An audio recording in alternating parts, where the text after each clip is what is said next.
Morning students, welcome to Hindi online class of mascot school of excellence at home. बेटा कल हमने class में क्या किया था? हमने अपठित गद्यांश समझा था ना, जिसमें स्टोरी क्या थी कि कोई सरल नाम का लड़का था और उसका घर कहाँ पर था? कानपुर में। और वो हर समय क्या करना चाहता था? खेलना चाहता था। यही वाली स्टोरी थी ना। और इस स्टोरी के अकॉर्डिंग ही हमने प्रश्न उत्तर सीखे थे, देखे थे। आज बेटा एक और नई स्टोरी है और उस स्टोरी के अकॉर्डिंग ही हमें प्रश्न दिए होंगे और हमें उस स्टोरी से ही उन प्रश्नों के उत्तर ढूंढने हैं। आपको समझ में आ गए ना? हमने 2-3 कर लिए हैं। तो बेटा अगर कोई और भी आ जाए अपठित गद्यांश तो आपने पहले स्टोरी को 2-3 बार रीड करना है और उसके बाद ही उन प्रश्नों के उत्तर उस स्टोरी के अंदर से ही ढूंढने हैं। ठीक है, देखो। सच्चा मित्र, क्या नाम है स्टोरी का? सच्चा मित्र। रोहन और सोहन नाम के दो दोस्त थे। रोहन और सोहन नाम के दो दोस्त थे। एक बार वे दोनों जंगल में घूमने गए। एक बार वे दोनों जंगल में घूमने गए। अचानक वहाँ एक भालू आ गया। अचानक वहाँ एक भालू आ गया। भालू को देखकर दोनों दोस्त बहुत डर गए। भालू को देखकर दोनों दोस्त बहुत डर गए। वे सोचने लगे अब क्या करें। वे क्या सोचने लगे कि अब क्या करें। तभी रोहन तेजी से पेड़ पर चढ़ गया। तभी रोहन तेजी से पेड़ पर चढ़ गया। सोहन ने रोहन से कहा कि मेरी मदद करो। सोहन ने रोहन से कहा कि मेरी मदद करो, मुझे पेड़ पर चढ़ना नहीं आता है। मुझे पेड़ पर चढ़ना नहीं आता है। लेकिन रोहन ने उसकी बात नहीं सुनी। लेकिन रोहन ने उसकी बात नहीं सुनी। सोहन ने कुछ सोचा और आंखें बंद करके ज़मीन पर लेट गया। सोहन ने कुछ सोचा और आंखें बंद करके ज़मीन पर लेट गया। भालू उसके पास आया। कौन आया उसके पास? भालू।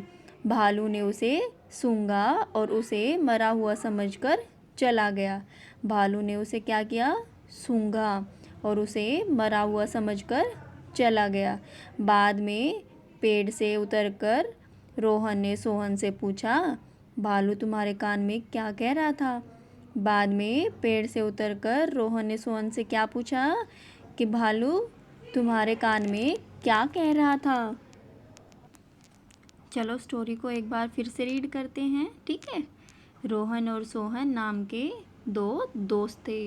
एक बार वे दोनों जंगल में घूमने गए। अचानक वहाँ एक भालू आ गया।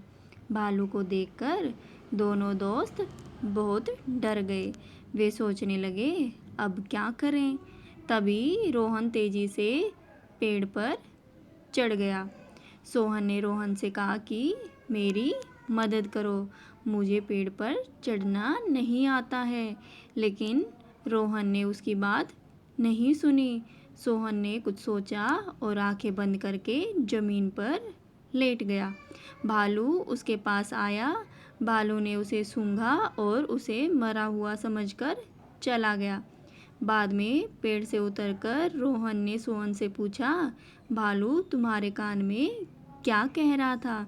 तो बेटा चलो अब इससे रिलेटेड कुछ प्रश्न दिए हैं, उनके उत्तर कहाँ मिलेंगे? हमें इसी स्टोरी में मिलेंगे। तो आपने ध्यान से इस स्टोरी को पढ़ना है और फिर उन प्रश्नों के उत्तर देने हैं, ठीक है।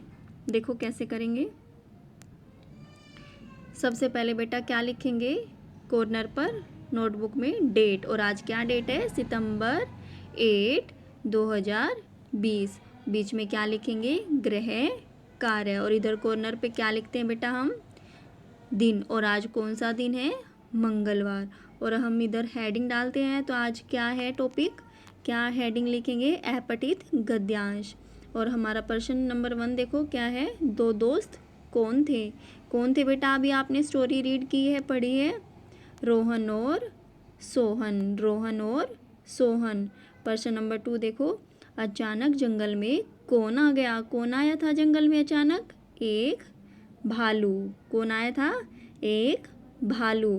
प्रश्न नंबर 3 देखेंगे, सोहन ने रोहन से क्या कहा? क्या कहा था बेटा? मेरी मदद करो, मेरी मदद करो। प्रश्न नंबर 4 देखेंगे, रोहन और सोहन कहाँ घूमने गए? कहाँ गए थे बेटा वो दोनों घूमने?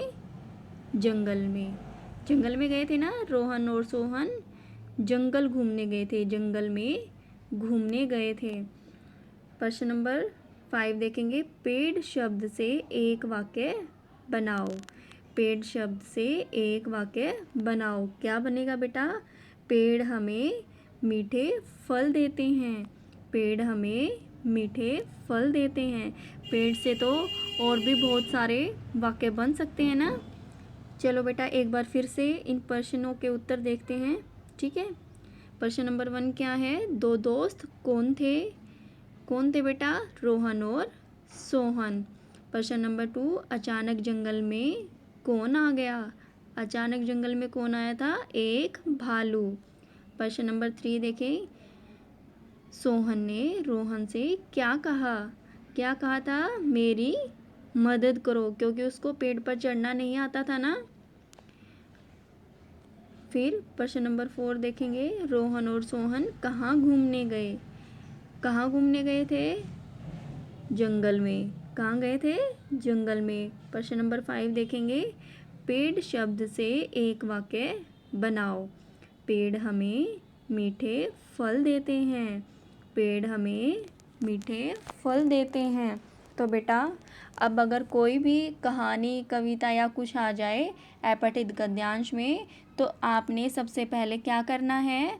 2-3 बार उस कहानी को या उस कविता को बिल्कुल ध्यान से धीरे धीरे उसको पढ़ना है, और फिर जो हमें प्रश्न दिए होंगे उनके उत्तर हमें बिल्कुल सोच समझकर लिखने हैं, ठीक है। आई होप आपको समझ में आ गया। Good, bye bye, happy learning.